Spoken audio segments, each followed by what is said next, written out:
Harmful traditional practices is another challenge women face. For example, female genital mutilation that reflects deep-rooted inequality between the women and men. This act violates the rights of women and causes a lot of health hazards for women. Mrs. Frances Mwada speaks on her personal experience. I was 7 years when I was circumcised. Bearing in mind my mother is from Cross River and my father is from here, but he wasn't around when my grandmother, the mother, took me to some women, elderly women, and forcefully they held me and circumcised me at 7 years. I just knew my mother was crying, begging them not to do that. And I was crying, asking my mother to help. And my mother couldn't do anything. And after that, I bled so much that I was hospitalized for 2 weeks. So assuming my father hadn't come at that point in time, I'm sure I would have lost my life. And then here comes the complications. Now I'm married, you understand? The joy of marriage wasn't there and has never been there. Because of course, like villagers, they chopped off everything that wasn't to be chopped off. So I had a bilateral episiotomy for my first baby.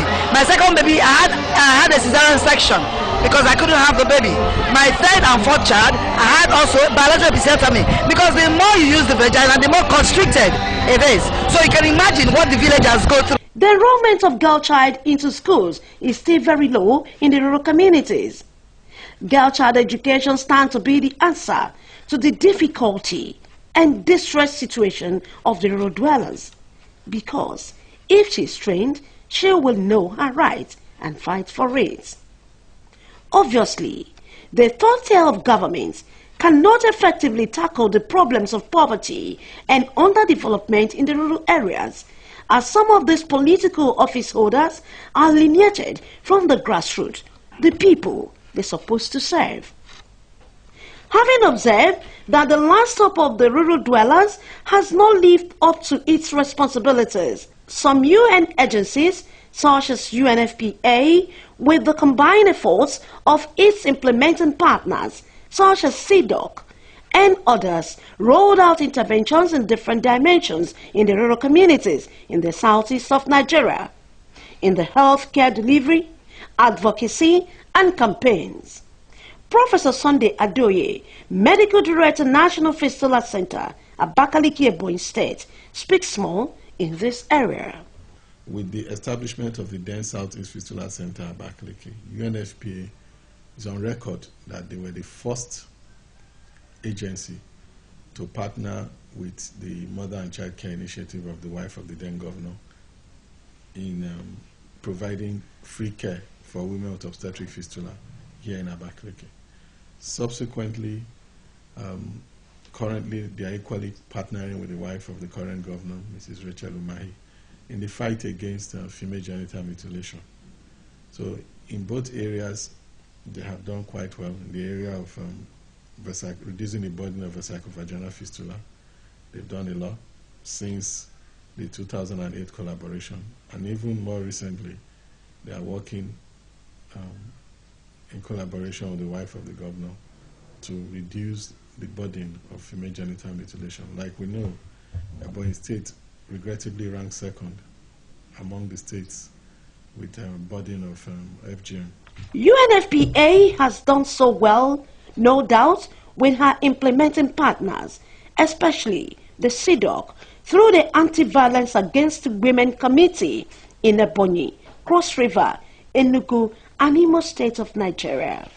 The committee has embarked on lots of sensitization and outreach programs and campaigns in the rural areas. Where people cannot even afford to buy uniform.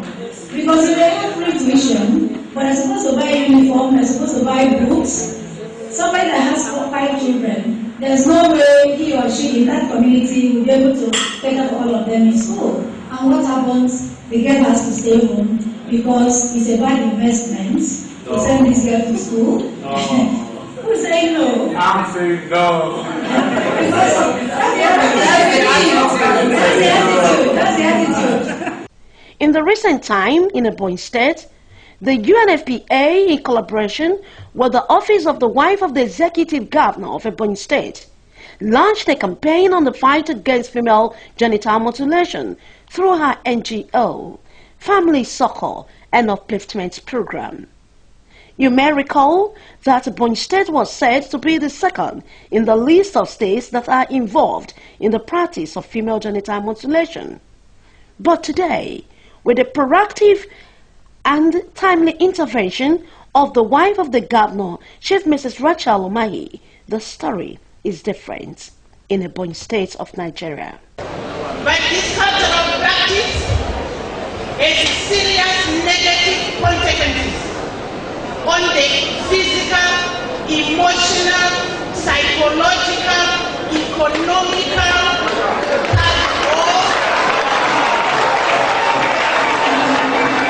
It is only FGM, sexual violence to young women and girls, that is bringing us down. We have to bring an end to it. This is a joint program.